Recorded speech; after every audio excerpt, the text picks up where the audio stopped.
Manpower and Reserve Affairs, and Honorable Nicholas Guertin to be Assistant Secretary of the Navy for Research, Development, and Acquisition. And I thank the nominees for their willingness to serve in these important roles. I would also like to welcome the family members who are here today.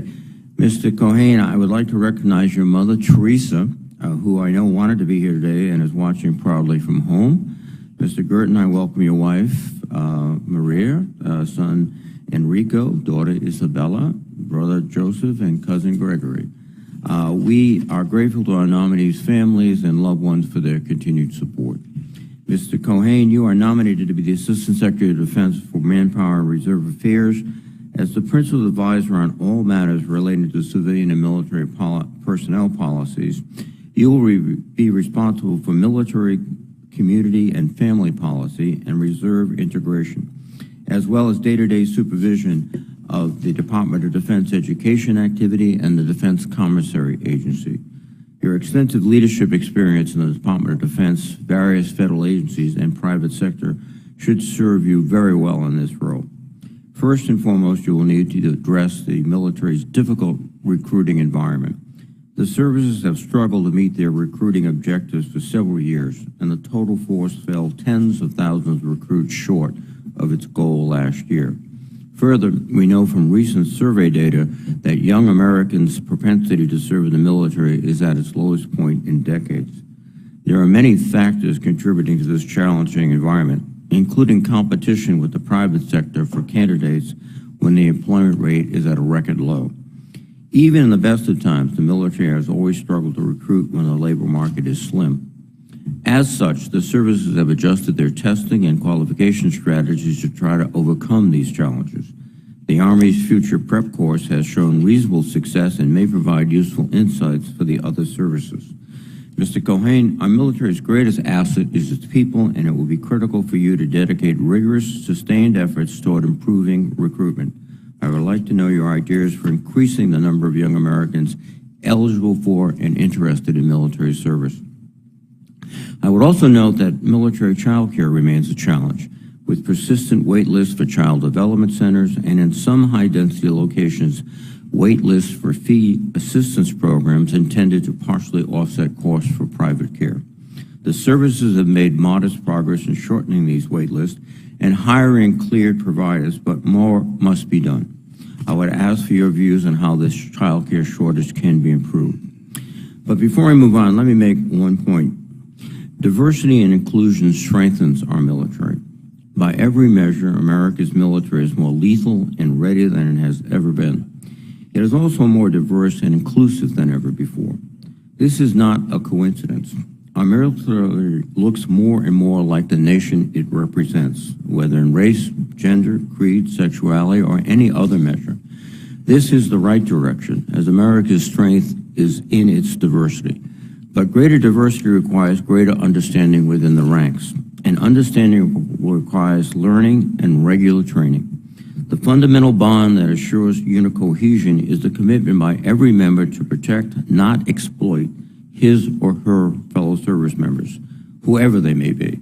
This is a state of mind and heart that must be constantly inculcated by training and by example. With that being said, I'm alarmed by the nature of some criticism of the military. Healthy oversight of our military is necessary and productive, but undefined accusations are not. If criticisms are to be made, they should be made with facts, not slogans.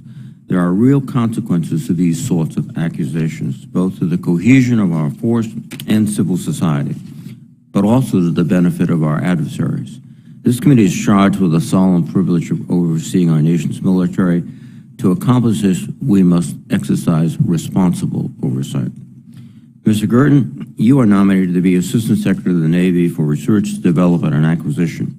If confirmed, you would serve as the Navy Acquisition Executive responsible for the development and acquisition of all Navy and Marine Corps platforms and weapon systems, and for enforcement of the Defense Department's acquisition and sustainment procedures. You currently serve as the Department of Defense Director for Operational Test and Evaluation, usually held by the Office of the Secretary of Defense, but was transferred to the services in the fiscal year 2021 National Defense Act. I would ask for your views on the appropriate balance between acquisition programs at the service level and OSD oversight of such programs. Also in 2021, the Navy released its Shipyard Infrastructure Optimization Program, or SIOP, to address longstanding infrastructure issues at the Navy's 4 public shipyards. The modernization plan is designed to help address growing maintenance backlog, especially within the submarine fleet. There is no similar plan for modernizing private shipyards, however, even as these private yards conduct maintenance on almost all of the Navy's surface combatants. Both public and private yards are struggling to meet their schedules, and I would like to know how you will ensure the Navy effectively executes the SIOP given the scale of investment needed. Thank you again to our nominees. I look forward to your testimonies. Now, let me recognize Ranking Member Senator Wicker. Thank you, Mr. Chairman. I want to thank our witnesses for being here today and congratulate them on their nominations and appreciate their willingness to serve. Mr. Kohane has been nominated by the President to be Assistant Secretary of Defense for Manpower and Reserve Affairs. If confirmed, he will therefore be directly responsible for nearly all the policies governing careers in the military and civilian workforce. During this hearing, I would like to learn how he plans to address the most pressing challenge facing the military, which is the current recruiting crisis. If trends continue this year, the Army, Navy, and Air Force will all fail to achieve their respective recruiting missions. The Army and Navy will be short by at least 10,000 recruits each, and the Air Force will fall short on recruits for just the 3rd time in its history. The foundation of the all-volunteer force is a steady supply of young men and women willing to serve their country in uniform. Without that foundation, the all-volunteer force becomes top-heavy and less effective. I expect the Assistant Secretary to be a leader in fixing this problem. I'm concerned the Department of Defense is increasingly becoming an instrument of controversial social policies. Most of these policies are influenced by the office Mr. Kohane hopes to lead. I believe this administration is exacerbating the recruiting challenge by prioritizing these policies. A large number of Americans do not want to join an organization led by people who are often more interested in fighting culture wars than preparing for actual wars. And I was very interested in the chair's comments just a few moments ago about making sure that we're not creating policies based on unfounded accusations. As someone who joined the United States military half a century ago as a young college student and who served on both active duty and in the reserve, I have long ago come to the conclusion that the United States military is the greatest civil rights organization and the greatest equal opportunity program in the history of the world. I believe that has been the case for decades and decades and continues to be so. And so I do wonder about the unfounded accusations that seem to be driving policy.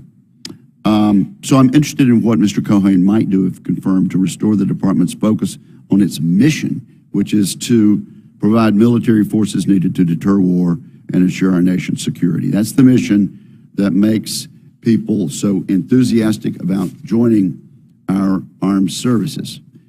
Now, Mr. Guertin has been nominated by the President to be Assistant Secretary of the Navy for Research, Development, and Acquisition. And he seems to be singularly qualified for this important position.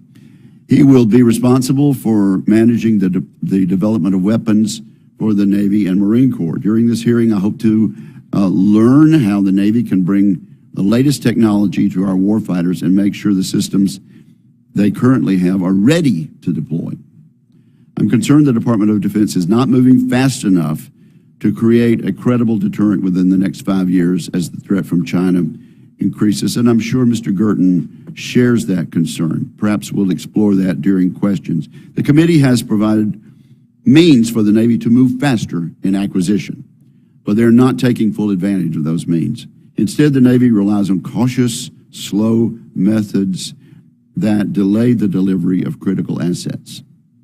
By attempting to eliminate risk to acquisition officials, the Navy increases risk on the battlefield. And I think that can be said service-wide, not just for the Navy. We must innovate. It is time to make the most of existing acquisition authorities so our speed matches or exceeds that of our adversaries. And Mr. Guertin will be in this new capacity in a position to help us achieve a quantum leap in this regard. I'm interested in what Mr. Guertin will do, if confirmed, to change the culture of acquisition workforce to start accepting measured risks and deliver capabilities at the scale and pace that our national defense strategy requires. I thank our witnesses, and I thank you, Mr. Chairman. Thank you, Senator Wicker, very much. Gentlemen, before I recognize you, there are a series of questions that are asked of all civilian nominees. You may reply in unison. Have you adhered to applicable laws and regulations governing conflicts of interest? Yes. Have you assumed any duties or taken any actions that would appear to presume the outcome of the confirmation process? No. No.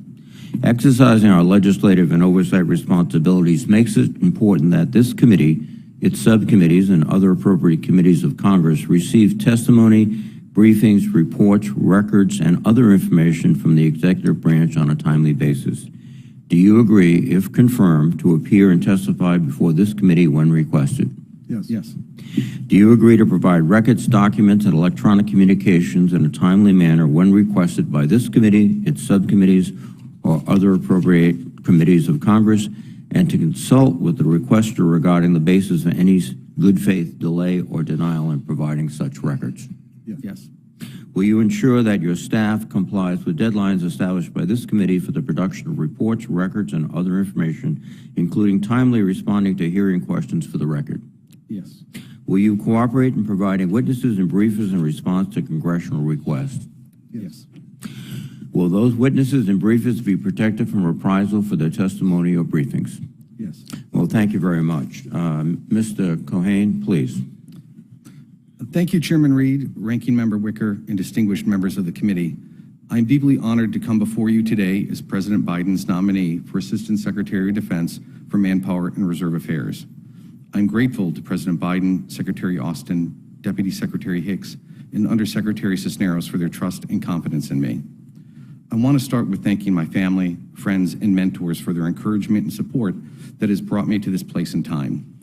While my mother is unable to be here in person today, she and my brothers understand the great importance of this moment and are certainly cheering me on from afar. And lastly, to my father, who undoubtedly is watching down proudly on these proceedings. Coming from a family of educators, my parents instilled the values of hard work, empathy, and public service in my siblings and me, which has served as my North Star and given me the passion and commitment to serve our service members, their families, and our career public servants. I have very vivid memories as a small child loading up in the family station wagon as we would drive my father to our local armory as he headed off to Fort Drum for his annual training. Equally so, I recall the official military photos of my uncles that sat in a place of prominence on our living room mantle as they served in Vietnam. All a constant reminder of the important sacrifice our service members and their families make for all of us each and every day. I've spent the vast majority of my 30-year career in support of our service members and their families. My first job out of college was as a young Schedule C appointee in the Department of Defense during the Clinton administration. It was at that time I discovered my passion for working with and for our service members and their families. Throughout my career, I have worked in support of a wide variety of human capital-focused efforts to include transition assistance, sexual assault response and prevention, mental health counseling, and support of our wounded, ill, and injured population, among others. Under the Obama administration, I had the honor and privilege to serve as the Deputy Assistant Secretary of Defense for Military, Community, and Family Policy, where I was able to further play an important role in a wide array of programs supporting our service members and families. Secretary Austin has laid out clear priorities reaffirming that the men and women of our armed forces are our most valuable asset. I sit here before you today with the full understanding that, if confirmed, I will be charged with addressing some of the most important policy decisions in the department, a responsibility I do not take lightly. If confirmed for this position, I will pay special focus on a number of major challenges, including recruiting and propensity to serve, as well as several issues impacting retention, including compensation, spouse employment, and access to affordable childcare for our military and our career public servant families. I have deep appreciation for the hard work this committee has done on behalf of our service members and their families and our civilian workforce. If confirmed, I commit to seeking the advice and counsel of this committee and your staffs regularly to advance our nation's priorities on these most important issues. Thank you for your consideration. I look forward to your questions. Thank you, Mr. Kohane. Thank you very much. Mr. Guertin, please. Or Director Guertin, I should say. Chairman Reed, Ranking Member Wicker, and distinguished... Could you bring that microphone as close as possible, please? Thank you.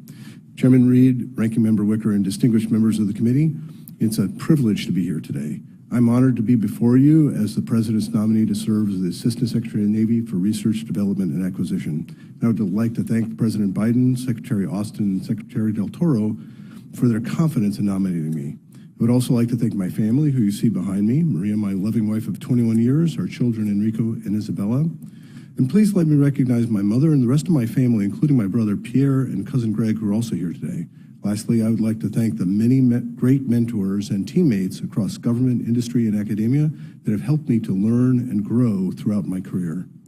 I'm especially grateful to this committee to have afforded me the best job I've ever had. My current role is the Director for Operational Test and Evaluation, and to be in a position, if confirmed, to take on the greatest job I've ever dreamt of, to be the Naval Acquisition Executive. Just as I have enjoyed in my time as DOT&E, I look forward to having an open, frank, and honest conversation with you about how to transform the way the Navy and Marine Corps acquires and sustains our seagoing capabilities. I take this renewed commitment to continue to serve our nation both very seriously and with great enthusiasm. It has been about a year and a half since I last introduced myself to you, but please indulge me a moment for a short recap. I spent the past 4 years working on developing, testing, fielding, researching, and improving the acquisition of military systems. I started my career as an enlisted nuclear power plant operator on submarines. Having completed active duty service, immediately transitioned to the Navy Reserves while attending college, and after graduating, landing a job as a naval civilian engineer. The citizen sailor pairing would serve me well for the following decades to keep me grounded in what it took to do operations, maintenance, and testing in the fleet while also developing new systems. There is much vital work to do on behalf of the Navy and Marine Corps team. It is not lost on me the enormous challenge ahead. As I look across the department, I see an aging force in need of modernization. I see existing industrial-based challenges exacerbated by and still recovering from the pandemic. And I see a need to innovate solutions to affordably develop and field systems that provide our sailors and Marines an advantage in any conflict. Accordingly, I believe that we need to think and act differently in order to field naval capabilities that protect and enable our nation's strategic interests and economic prosperity. I made a career centered around acting thoughtfully to change the way we field excellence in warfighting systems. I've had an impact on the methods, outcomes, and spanning the acquisition of testing of naval capabilities for ships, submarines, aircraft, ground vehicles, and the weapon systems that go in them. I'm committed to fulfilling the duties of this office to lead a great team, dedicated to designing and building excellence that works and can be delivered and maintained in the quantities needed for the naval force to be effective well into the future. As a part of that, I intend on collecting their intellect and enthusiasm to accelerate and streamline the delivery of innovation needed to provide unparalleled warfighting advantage at scale. Our enduring requirement must be to foster and embrace change, and in doing so, create mission systems that are also built to change over time. As Secretary Del Toro recently stated, we must empower our Navy and Marine Corps acquisition professionals to aggressively develop promising technologies into capabilities warfighter needs to maintain maritime dominance. If confirmed, it is my objective to live up to that charge and provide for the best trained, and best equipped, and most capable naval force in the world. It would be an honor to contribute to that mission and to serve as the Assistant Secretary of the Navy for Research, Development, and Acquisition. Thank you for the opportunity to testify before you today, and I look forward to your questions. Thank you very much, Mr. Guertin. And gentlemen, thank you both for your testimony. Mr. Kohane, as I mentioned in my statement, the Army has an interesting pilot program, the Future Soldier Prep Course, which takes recruits who may not do well on the test or the physical aspects of the process and puts them in a pilot program, develops them, and then if they do make those tests, enlist them in the military. And we also know anecdotally from some recruiters that there are some very talented individuals, particularly first-generation Americans, who may not be as good a tester, but they would be excellent soldiers. So do we have to think about the standardized test?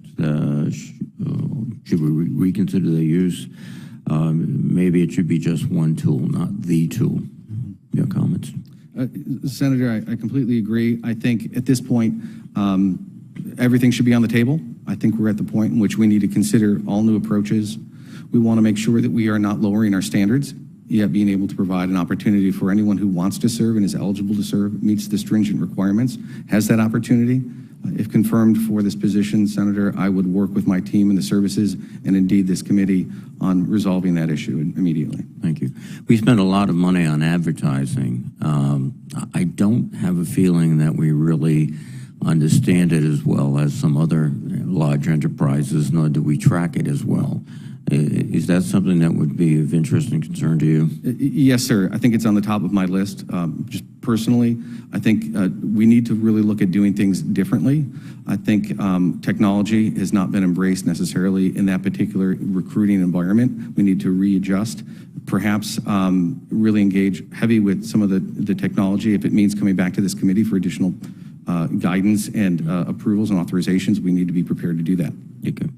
And then again, we're fighting a difficult battle because the demographics of the country continually reduce the pool of eligible individuals. So every year you're looking at essentially a smaller potential group of enlistees, and we have to recognize that, and we have to try means to enlarge that pool, and I hope you can do that or will do that. Yes, sir. My previous boss used to always refer to us as saying we need to fish in different ponds, and I think we need to do that. Our traditional use along the department to recruit amongst the same similar southern states, we need to adjust that. We need to look and make sure we're representing the entire country. Thank you very much. Director Guertin, as you know, we're having a problem building ships on time, and within budget, we're also having significant difficulties in maintaining ships. With only a few exceptions, nuclear-powered submarines are maintained by the 4 Navy shipyards at Portsmouth, Norfolk, Puget Sound, and Pearl Harbor. And then we have private shipyards that deal with most of our surface craft. But the Shipyard Infrastructure Optimization Program, SIOP, which I mentioned, it's a 20-year, $21 billion effort. It's absolutely critical. We need it. In fact, we don't have 20 years. We've got to move very, very quickly. The poster child for this whole issue is the USS Boise that's been tied up since, I think, 2017, waiting for maintenance, denying us a nuclear-powered submarine, or attack submarine in the fleet. So do you have ideas what we can do to expand our capacity quickly? Senator, this is a topic of immense interest to me. Having worked at several of those shipyards you mentioned, and having a strong connection with the shipbuilding community, I want to make sure that we aggressively pursue any method we can, but one of our biggest problems is workforce, attracting and retaining skilled tradescrafts and engineers that we need in order to get them out to the waterfront so we can build these ships and maintain them on time. Our ships don't do us a lot of good in port and dry docks. They need to be able to respond to the nation's needs. And it is my commitment to make sure that that is aggressively pursued and improved. One of the ironies here is you're competing against Mr. Kohane. And I don't think that should be lost upon us because we're looking for essentially the same dedicated, motivated, skilled young man or woman to go into the shipyards as they are to go into the service. So We have to do that, but I can't emphasize enough the criticality of accelerating and expanding our shipyard's capacity, because it's nice to have a number of X number of ships, but when only a fraction of them can go to sea, we're fooling ourselves. Thank you very, very much, gentlemen. Senator Wicker, please. Thank you, Mr. Chairman. Mr. Guertin, you said in your statement, I believe we need to think and act differently in order to field the naval capabilities that protect and enable our nation's strategic interests and economic prosperity. So talk to us about how we need to act differently and be as specific as you can.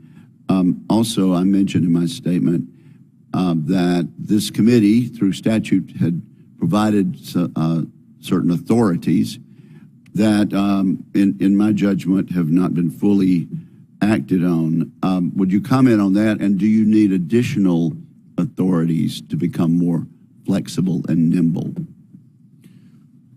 Thank you, Senator. An excellent question. It goes right to the core of why I think I can make a big positive difference for the Navy and Marine Corps. Some of the more specific things you asked about, or you asked me to comment on, was, what exactly does that mean? What does that look like? We live in a world now where almost everything is software defined or controlled, or even the way we build purely physical things is done through tools and modeling and numerical analysis done in computers. We need to embrace those digital tools used to make these systems. Model-based engineering is a critical element of making sure we can build these things faster. And then also to do some of the things I've been doing in my current role in operational test and evaluation. How do we test them using computers to test things more in an automated fashion, using digital twins and other tools of that kind? There's powerful opportunities to take advantage, and we need to make sure we bring those into how we do that technology development so we could rapidly field capabilities that work and can also be built to scale. Some of the new authorities Congress has afforded us, things like middle tier of acquisition, rapid prototyping, reaching out to non-traditional businesses, those are all on the table, and I'm excited about taking advantage of those authorities in order to improve the pace of delivering capability to the fleet. Well, am I anywhere close in saying that the Navy hasn't fully taken advantage of those authorities this committee has provided?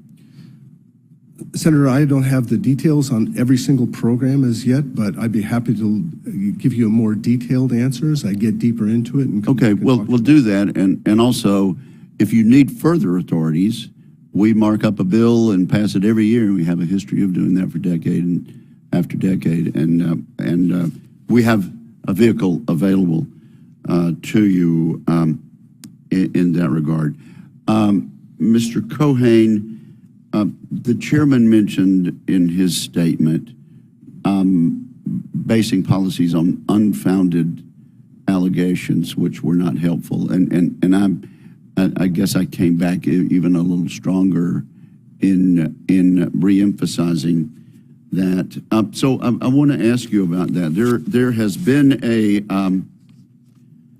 there's been an effort to say that there was extremism that needed to be rooted out. We had an extremism stand-down day, and as far as I can tell, it turned out that after an extensive study and thousands and thousands of man-hours, there were only about 100 examples in our entire military system with all the services.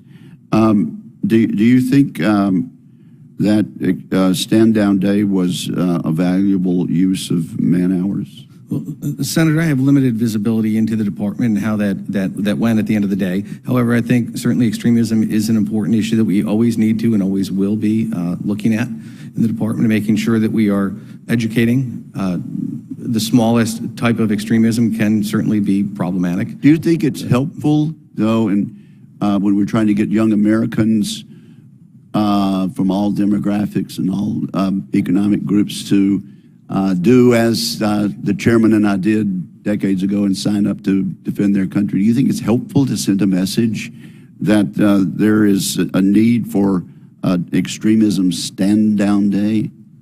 Well, Senator, again, I'm not familiar with how the whole day went. However, I do believe we need to start our recruiting earlier and making sure that we do citizenship type of activities and have folks focus a little bit more on becoming good citizens before they get to a point of extremism issues. Okay, well, and I acknowledge that this is not a program that you came up with. Let me just say, Mr. Chairman, and my time has expired. There is a lot of talk about equity. And it's come to mean in the regard of this administration, equal outcome rather than equal opportunity. I'm concerned about that, and perhaps on the record you might comment. As a matter of fact, I would ask you to comment on your views about that issue as you prepare to take on this responsibility. And I'll just let you do that on the record. Okay. Thank you very much. Thank you, Senator. Senator Hirono, please. Thank you, Mr. Chairman. Mr. Kohane, is that how your name is pronounced? Kohane.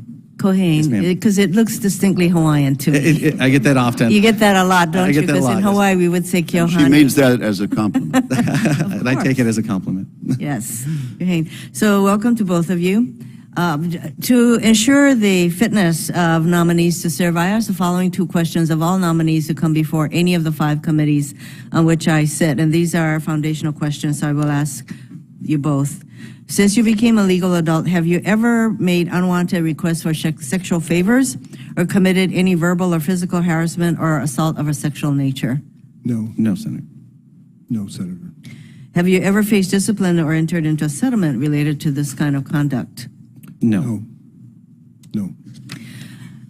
Mr. Guertin, as you noted in your responses, the Navy's infrastructure has suffered from chronic underinvestment, and the repercussions are crises like the one communities in Hawaii are facing regarding Red Hill, reduced naval maintenance capacity for our force, and untenable living situations for our service members and their families. So the need to repair our basic facilities is urgent. In your prospective position, you will be responsible for sustainment matters for the Navy. Mr. Guertin, what's the impact of underfunding the maintenance of the Navy's infrastructure on the sustainable costs and times? Senator, Sustainment costs and times. Thank you, Senator. So if we don't take care of how we make our systems to fix our systems, then they're less able to do that work effectively. That comes under the general context of technical debt. And it's something we always have to keep our eye on, but unfortunately it appears that we've let our eye off the ball in that area. The reason we've got now these new programs like PSYOP and other efforts that are going on there in Hawaii to improve that infrastructure so we can do a better job of taking care of the people that are going to do this work. So these are entrenched problems, and one would hope that there would be some funding to address these, or to fix rather these, the crumbling infrastructure that's, I would say, very persistent in all of our services. So what would you, are you advocating for, should you get the position, would you advocate for more money for the infrastructure needs of our services, or particularly the Navy? Senator, it is absolutely my intent to go and visit these different shipyards and these activities and see for myself what their conditions are and talk to the teams that are working on these programs like PSYOP and find out if they're appropriately funded and if we need to come back and talk to Congress about getting additional resources if required. Well, PSYOP, thankfully, it is a 20-year program, and we have to make sure that we continue to fund the modernization, et cetera, of our shipyards. But for example, Red Hill had very little to do with our shipyards, and yet these were, this is infrastructure built in World War II. So my hope is that the Navy and indeed our entire military will assess the infrastructure needs to make sure that our pipes are not bursting, our electrical systems are in place, and I would look for you to do that for the Navy. Mr. Kohane, In your prospective role as Assistant Secretary of Defense for Manpower and Reserve Affairs, it will be imperative for you to examine all ways to improve the quality of life for our service members and boost retention and recruitment. Both of you have talked about that. A top reason service members leave the force, particularly women, are the additional challenges a life of uniformed service has on family planning. If confirmed, what would you do to address recruitment and retention concerns across the force? And I'd like you to respond to cryptopreservation as a fertility tool for service members which they could use if they wish to have children in the future. And that certainly, I would say, that could add to the retention and recruitment arguments for our military. So can would you support cryovision, which, by the way, the British Armed Forces provides to their members? Excuse me, Senator, I truly believe that providing quality health care to all of our service members is certainly critical and important. I believe that we need to have everything on the table and look at every option. I would certainly be happy to look at that and learn certainly a lot more about it, but I do believe that that does and will impact our recruiting ability with women. Yes, and I would ask you to familiarize yourself with what the British Armed Services does, and they provide this kind of option for women and men in their services. I will submit some other questions for the record, Mr. Chairman. Thank you very much. Thank you very much, Senator Reynolds. Senator Mullen, please. Thank you, Mr. Chairman. Mr. Cohen, you said at the beginning in your statement that you want to keep everyone and allow anyone that wants to serve to serve. Is that correct? That meets our stringent standards, yes, sir. Underneath the vaccine mandate that was installed August 24th, 2021, as of November 30, 2022, DOD had discharged 8,123 service members based on the vaccine status. Naval personnel separated based on vaccine status was awarded an honorable discharge. However, 93.5% of our airmen, 85.8% of our soldiers, 94.1% of our Marines were given a general discharge, denying them the GI Bill eligibility. This obviously, because the FY23 NDAA, the vaccine mandate was rescinded. Would you consider allowing these individuals, one, to come back and serve, and two, if not, at least upgrading them to an honorable discharge? Thank you, Senator. I do understand each of the services does have a process for adjudicating any of these claims. If confirmed, I would certainly encourage any member to petition their individual board to do so. Would you advocate on their behalf? I would advocate on their behalf, sir. To bring them back into the service? I would look at all that. I need to become smarter in how the services have adjudicated those individual cases, and I'd be willing. What do you mean by so. Smarter by it? I mean, it's pretty clear here. I'm not trying to be combatant. I'm just trying to say I'm trying to follow that. Clarify what you're saying. I understand each of the services adjudicated these cases based on their own policies and procedures. I need to get a little smarter, certainly, on how they came to that fruition at the end of the day. But we'd be certainly, if confirmed, work with the services and your office as well to understand better what those cases were and why they are different from one another. But would you support bringing them back into the service? If they are eligible, if they are eligible by the standards that we have set forth, the services have set forth, I would. Okay. Another question for you. In 2018, 30.5% of service members reported being sexually harassed and 7% reported being sexually assaulted. Have the regulations passed in the wake of the murder of Vanessa Guillen had an impact on how you would continue prevention work? Well, Senator, that topic falls under a different office within the PNR portfolio. However, I acknowledge we would work certainly closely together. Well, it does play a factor in service members signing up. As a father of three beautiful young ladies who I would encourage all 6 of my kids to serve, it is a concern of mine when you hear 30.5% of the service members in 2018 had been sexually harassed or 7% sexually assaulted. That's a huge issue. And for you, talking about the workforce, this is a big issue and a big challenge moving forward. Vanessa Guillen's murder obviously brought that to the forefront.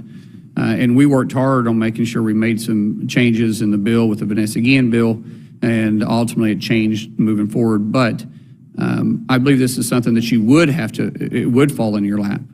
Yes, sir. I'm sure we would work with my colleagues on this.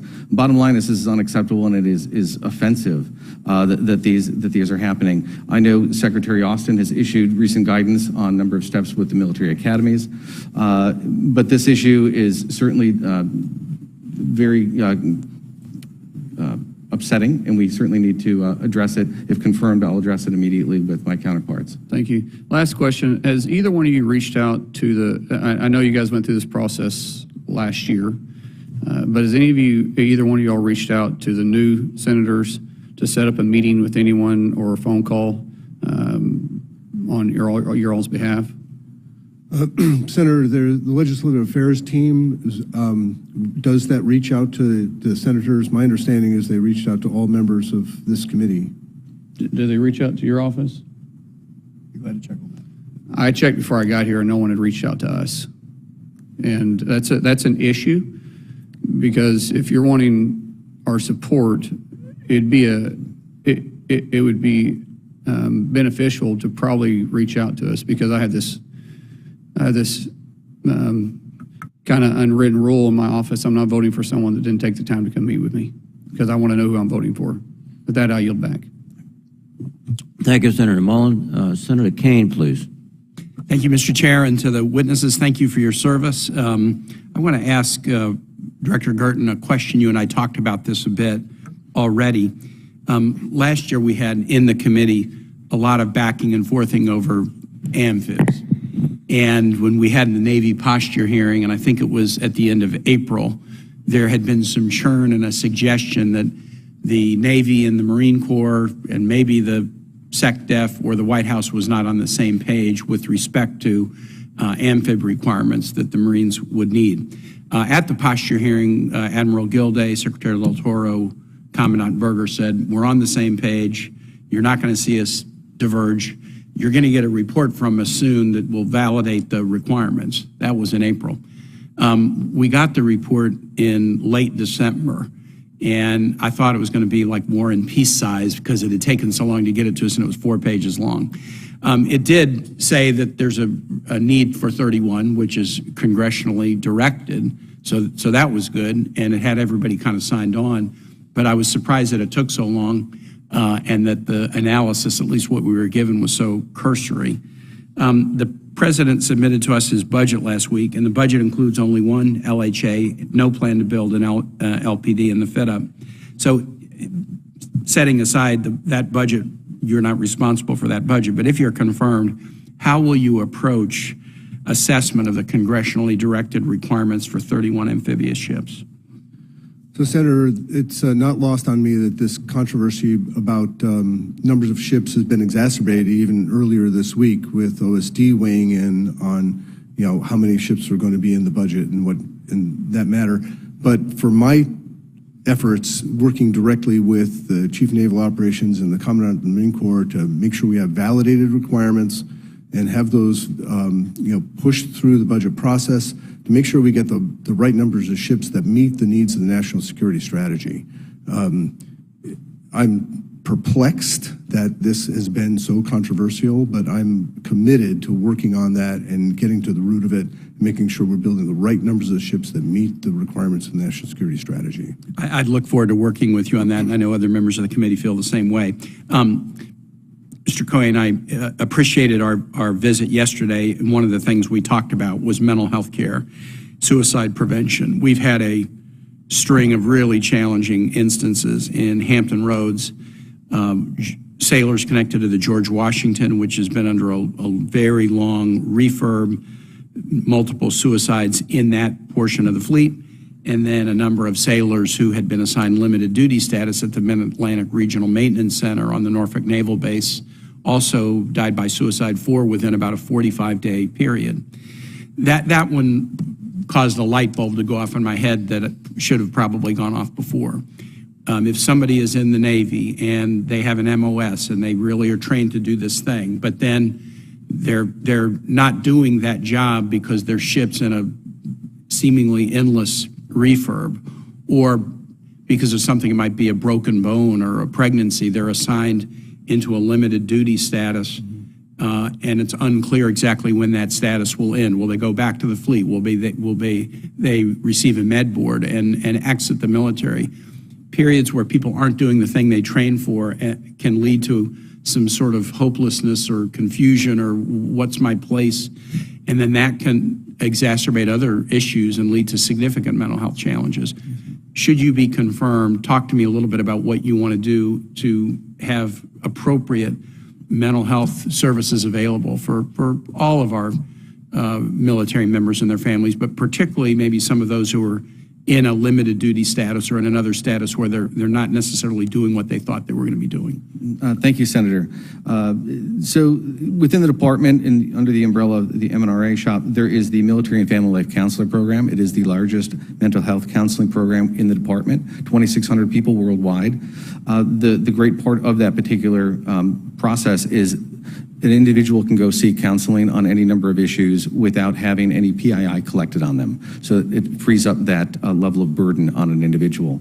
I think if confirmed, I would work with the team to promote that better within the departments, within the services out in the field, so people are more aware of that.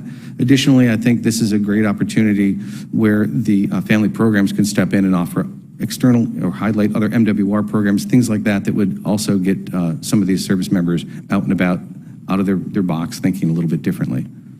I appreciate that. I'd look forward to working with you on it. Thank you, Mr. Chair. I yield back. Thank you, Senator Kane. Senator Budd, please. Thank you, Chairman, and good morning, gentlemen. Director Guertin, assuming for a moment that China intends to invade Taiwan in 2027, this may be the last year to initiate buys on critical capabilities that could make the difference in deterring or denying an amphibious assault across the Taiwan Strait. So where do you think the Navy can and should assume risk in its acquisition process to field these systems more rapidly? Or are there ways to move faster while still buying down the risk? Senator, I'm a particularly big fan of using some of the things I've been successful with in projects that I've worked on and led in the past, things like open architectures and using modularity to focus the efforts necessary for delivering capability and making sure it works excellently, and then integrating it into other things that are also used. And as we do that more and more throughout the force and fleet, we'll be able to upgrade and improve those systems as more of a matter of course instead of something that's extraordinarily different. So using those kinds of engineering tools in order to put those capabilities out where they can be as quickly as possible is something I'm particularly interested in. Yeah, thank you for that. The Navy's making, and continue on with you, the Navy is making historic investments in munitions in the industrial base, but we're still overly reliant on single production lines for some of the most critical capabilities. And there's a lot of risk in that. So if confirmed, what will you do to increase the capacity and resilience across our industrial base? So, Senator, that's another great topic of mine. Thank you for both of these questions. One of the things that I want to make sure we do more effectively is to use competition to improve outcomes, and also to be able to produce things with different vendors. The best way to do that is to more rigorously apply the government's rules on intellectual property, so we could share the necessary pieces while preserving industry's ability to innovate and secure their golden tickets, if you will, but also to use the information coming out of where the government has invested its money so we can get more vendors into the game of building munitions specifically. Very good. Thank you. Mr. Kohane, Fort Bragg currently has a waiting list of more than 800 families for child care. We need more child development centers. We know that, but they take time to build. So if confirmed, what would you do in the short term to reduce the strain on military families? Thank you, Senator. That certainly, I can tell you, is an issue dear to my heart as a small business owner that plays just as importantly. I think the department has been doing a good job of late, and I would expand upon this. They've tried to think outside the box with child care, not lowering the standards that we expect of our child care centers, but working with the states, either spending money, giving money to the states to work with their, to work with the facilities within the state to meet our standards.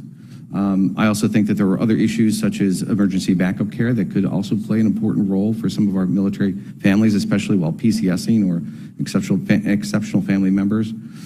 So there are a number of things that I would look forward to working on if confirmed. We appreciate that and look forward to your effort in that. Rosen, please. Well, thank you, Chairman Reed. I appreciate you having this hearing. I want to thank the nominees for testifying today and for your willingness to serve. And so I want to talk about child care too in a minute, but first I want to talk about commuting assistance for service members. So Mr. Kohane, I'd like to ask about a problem facing airmen stationed at Creech Air Force Base. And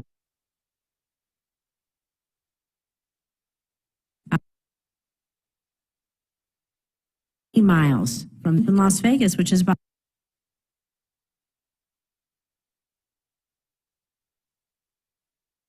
45 miles away.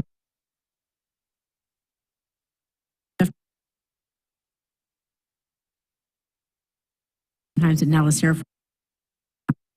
On this issue, I think it's an important issue.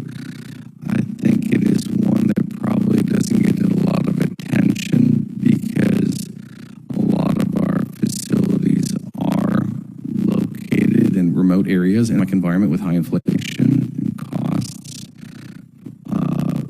for our service members and their families. I'm not familiar with the details. To be honest with you, I don't think I can give you an answer that you would deserve. But if confirmed, I would absolutely get back to you. Well, thank you, and I want to build on what Senator Budd was talking about, because not only are the commuting costs and availability of a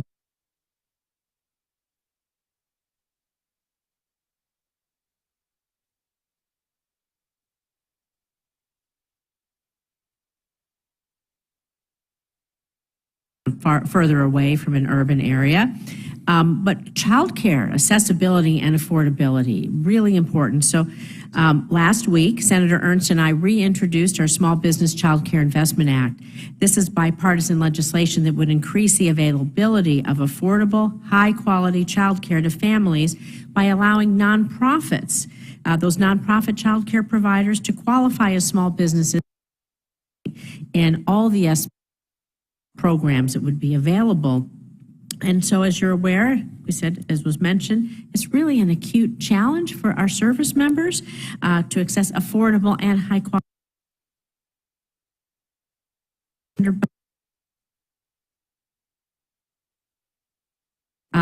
loan eligibility, other kinds of creative solutions. We want to ease the burden for in their housing and in their child care. Do you have any other suggestions that you might like to share with us today? Senator, I think you're absolutely right. Those are priorities. We need to focus heavily on those. If confirmed, I will do so. Again, I think the department has done well the last few years trying to think outside the box. Most importantly, not lowering the standards of our expectations for taking care of our military families and child care. But certainly look forward to working with yourself and the services as well and outside entities to try to brainstorm what makes the most sense, especially post-COVID. I think we really need to understand better, perhaps, the voices of the military families and what they need in this environment. Well, I think this all helps with recruitment and retention of our quality people and their quality of their ability to serve our nation and protect us. So really important. I'd like to move with the time, a little bit time I have left, over to the submarine industrial base capacity and workforce needs. So Mr. Guertin, I'll turn it over to you. This week, the President announced that Australia is expected to purchase at least 3, possibly up to 5 Virginia-class submarines in the 2030s. This deal would deepen the AUKUS Pact, a landmark defense agreement between the U.S., Australia, and the U.K., United Kingdom.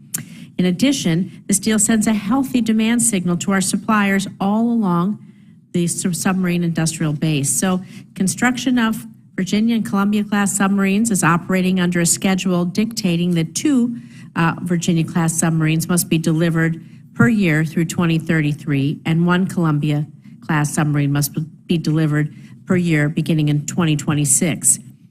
Does the U.S. currently have the industrial capacity, the skilled workforce to keep up with this demand and these deadlines, especially in light of this new agreement?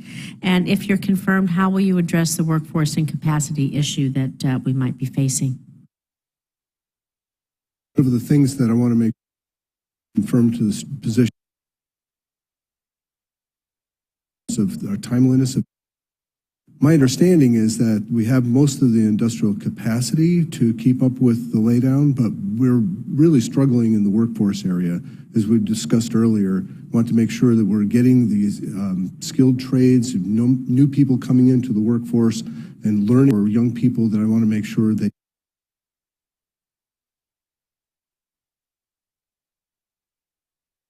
they can find kinds of ships that we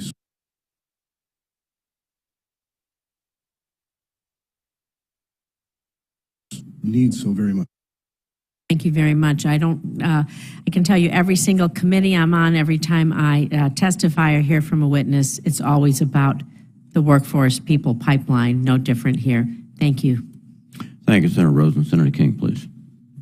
Thank you, Mr. Chairman. Mr. Guertin, I want to follow up on some of the questions that you've had about industrial base.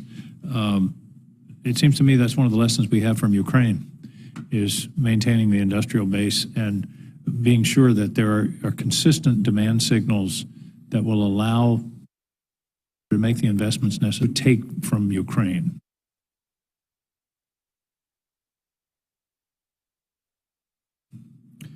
So, Senator, first of all, watching what's happening in Ukraine is a tragedy, and the rigor and fight that's amazing is how fast they're burning through munitions.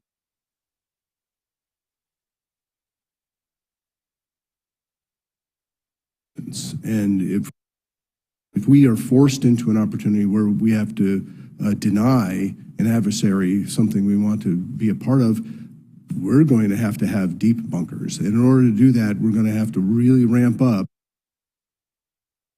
to position themselves so they could build more affordably and at scale.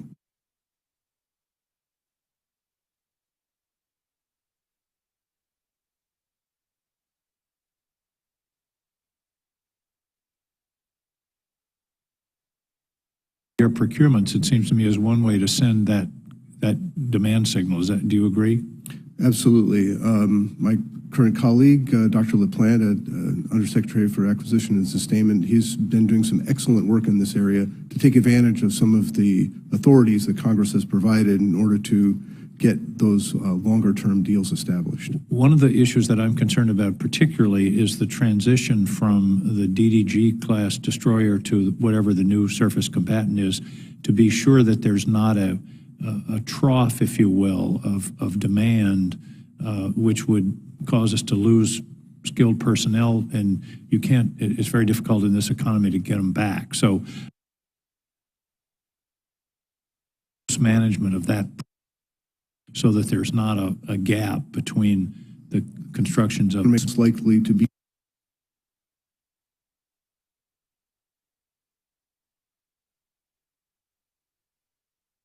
with the government, with the Navy.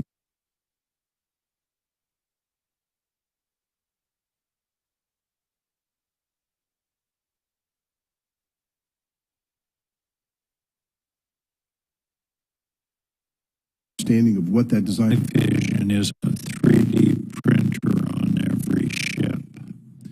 We are a pipe, whatever. So as part of the procurement process, we should be buying the IP so that we can then do a lot of the maintenance and upgrades in our own capacity programs. Senator, that's a particular interest of mine, is better.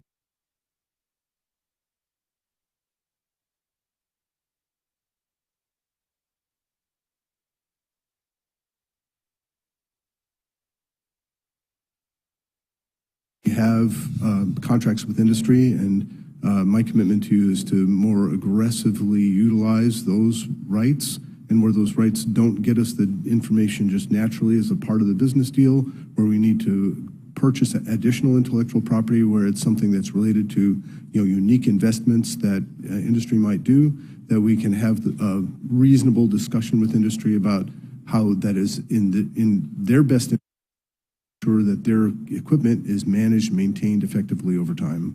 Thank you. Mr. Kohane, one of the issues I've been meeting with a lot of veterans lately, and one of the issues in personnel is the transition out of the military.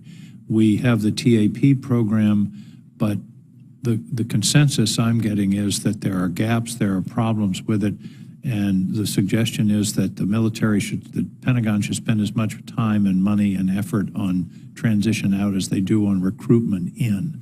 I hope you'll focus on that issue, because the disproportionate number of veteran suicide take place in the first 2 or 3 years after separation, and things like notifying the state veteran services that somebody's coming so they can be literally met at the airport. I hope that's something you'll pay attention to. Yes, sir. Transition assistance in those programs have been something I've paid attention to for years, been very passionate about. I certainly think they've gotten a little bit better, but we need to do a far better job. I think that trying to bridge that educational process earlier in than waiting till the last few months of someone's time within the service is certainly helpful. When they return home, perhaps they should be required to go to their local armory and pick up their final paperwork. Do a soft handoff when appropriate. I think we need to start thinking a little bit different based on how the world really is today. And if confirmed, I look forward to working with the team, and certainly you and your staff as well, Senator, to work on this issue. Thank you. I think this is very important, and I agree. I commend your attention to it, and we'll look forward to following up with you. Thank you, sir. Thank you, Mr. Chairman. Thank you, Senator King. Senator Blumenthal, please. Thank you. Thank you both for your service, and welcome to your new jobs. I think you'll have overwhelming support for these positions, and you certainly have mine. Mr. Guertin, thanks to your Connecticut family. Hope you will visit Groton, and we can combine that visit with one to East Haddam, where your sister is a teacher. Public service runs in your family. And thank you for your service in the Navy, as well as now in the Department of Defense. And you've answered many of my questions already, so I'm not going to repeat them. But I would like to just focus for a moment on, number one, the industrial base, the need to train the workforce. I'm very glad that you are committed to that challenge and meeting that challenge. And second, in terms of getting the Virginia-class submarine production back on track, making sure that we do build 2 submarines a year. We're a bit late on that timetable. I've raised with you the indemnification issue. The Navy has reversed 40 years of precedence. I know you're not responsible for it, but it refuses to provide for and award those already negotiated Block 5 ships in terms of indemnification. And I believe that the delay is on the Navy's shoulders. I think that there has to be a resolution to this indemnification issue. And just want to ask you, if you're confirmed, will you commit to getting those Block 5 submarines under contract expeditiously? And will you commit to working with the industry to find a mutually acceptable path toward resolving that indemnification issue? Yes, Senator, you have my commitment on that. Thank you. Thanks, Mr. Chairman. Thank you, Senator Blumenthal. Senator Cotton, please. Mr. Kohane, I know you've already addressed the recruiting crisis a lot this morning. I just want to register my concerns about it as well. We missed our goals last year by almost 15,000 in the Army, and the other services also struggled in various ways of shifting around manpower. So they look like they hit theirs. I don't think there's any signs that this year's going to be better. I worry that the recruiting crisis is soon going to become a retention crisis in the years ahead, as you don't have a pipeline of young soldiers to replace junior NCOs, and they more and more is demanded of them. Can you give me your thoughts on what the key causes for this crisis is? Thank you, Senator. I think there's probably a number of them. Certainly the last handful of years, our military has not been able to get out and be present with a lot of communities, with our youth, with our teachers, with our coaches, a lot of those typical areas that we would normally build that relationship. I also think that there have been a number of challenges, even with BRAC and others, where we have deserts of places within the country that we don't have a military presence, which exacerbates the whole problem in general. I do think when it comes to the marketing and so forth that has been done traditionally, we need to do a better job. The department needs to do a better job and utilize technology and think a different way of reaching out to the youth of today, deal with things certainly much differently than I did when I was their age. What role do you think advertising and marketing plays in this? The Army has just debuted a new set of ads harkening back to its 1980s Be All You Can Be ads. What role can different marketing strategies play in trying to recruit more young men and women into the military? Sure, and I think in this instance, Senator, one of the best things to do is also look at the private sector and how they are marketing to their potential new employees and so forth. I think there's a technology aspect that we probably don't use, the department doesn't use well enough, and that is either, let's say somebody has been clicking on a number of photos of a submarine. Does the department our marketing process capture those individuals' statistics and be able to push the right marketing materials to them, get them interested, see if they are interested? I understand fully that might require some additional approvals from Congress to make sure that we are staying within the confines of appropriate handling of information, but technology is out there that we need to look at. Okay. We hear a lot, especially from senior uniformed leaders, about the low percentage of young Americans who are actually eligible to serve in our military. Do you know what percentage that is? What percentage of young Americans are eligible to serve? Senator, off the top of my head, I think it's fairly low, probably in the 20s. Yeah, I think that's right, or maybe even the teens. I have to say, I think that's too low. I mean, do you think that's too low? I think, on the macro level, it could be right. I haven't really looked into it, but I know it is. Sadly, it's low. It's too low.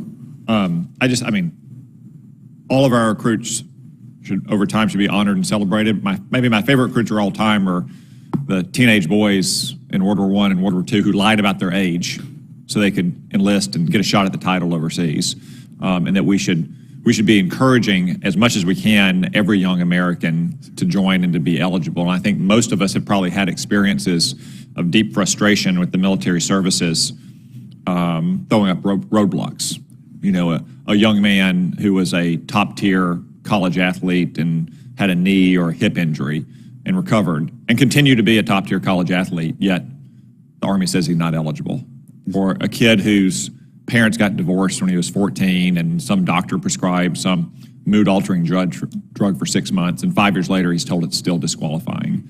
I understand, we can't have people who are, half blind or fat or flat-footed or what have you in the military. I guess in the second category they can get in shape and join. But I think we should look at ways to try to make more young men and women eligible, especially those who are trying to serve. So can I just get your commitment that you'll look at this tendency that the service has? It's almost like a boast, I think, that only 14% or only 21% are eligible. Again, it can't be serious felons or people half blind. But we need to do a better job of opening up a bigger pool of recruits, especially when it comes to problems that are temporary or manageable, like old injuries or old psychological diagnoses when kids were, mere adolescents. Even kids that have had some run-ins with the law, nonviolent or juvenile run-ins with the law. I think we need to make the pool bigger so we got a bigger pond to fish in. Can I get your commitment on that? Absolutely, Senator. Absolutely. Okay. Thank you both, gentlemen. Thank you, Senator Cotton. In fact, let me associate myself with your remarks. I think they're right on target. Thank you. Senator King, please. I wanted to follow up, Mr. Kohane, on recruitment and retention. Sure. We had a very interesting hearing yesterday with General Saltzman, the head of the Space Force, and they're doing something that's unheard of in the military, which is lateral hires. They're bringing people in at a higher level because of the expertise that they need. The other thing they're doing is having a relationship with the reserve so people can do their private sector job, but then are available when needed, given particular skills. Is that something that could be applied more broadly in order to deal with this recruitment problem? Senator, I think it's absolutely everything should be on the table. I think that as our military changes, the way in which we fight wars change, we need to have the flexibility. We need to modernize some of our policies so that if you have a certain MOS, perhaps you can move back and forth easily between the reserve and active duty. But we need to make sure that we have everything on the table to understand how we can better pull those folks in based on what the needs and availability are of today. And following up on Senator Cotton's questions, it may be that the physical requirements aren't as important if you're going to be a cyber warrior. Yes, sir. And we need to be thinking about that. On the issue of recruitment, I've seen data recently that it used to be that recruitment and people joining the military were fairly evenly distributed geographically across the country. That's changed dramatically in the last 10 years, where the military has become essentially southern and southwestern. One of the problems in the Northeast is there are no bases anymore, so people don't grow up, young people don't grow up seeing, in my hometown of Brunswick, we don't see people with naval uniforms on anymore, and I think that's a real problem. I hope in your recruitment efforts you think about this geographic dispersal, concentration actually, which is, I believe, not healthy. We don't want our military to be a regional body. Can you give me some thoughts on this? Senator, I completely agree. I've heard you speak in the past as well about the unintended consequences of BRAC and exactly what you just described. I think we certainly need to do a better job of making sure that our military is more familiarized to our communities.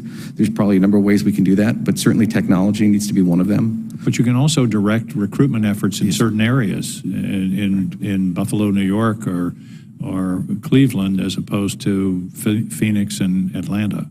Yes, sir. I think, again, everything should be on the table. We need to really look at this with fresh eyes and figure how we can better reach the population that we need. Thank you. Thank you, Mr. Chairman. Thank you, Senator King. Senator Warren, please. Thank you, Mr. Chairman. Mr. Guertin, you've been nominated to manage the Navy's acquisition programs. In other words, how the Navy buys things to build and to maintain the fleet. So let's start with something easy. When the military makes a purchase, should it pay whatever the company demands, or should we be using taxpayer money only to buy things where a price is justified by costs and we receive a quality product on time? Senator, the nature of the contracts for the things that we use to buy this military equipment absolutely should be rigorously applied. You know, we should make sure we're paying for the things we get. There's a variety of different contract types, and they all have their ways of managing cost to make sure that the work is equitable and fair. Right, but I just want to be sure that we're saying the same thing. That what we're looking for before we agree to pay for anything is that the price is justified by cost and that we have a right to expect on-time performance. Basically right?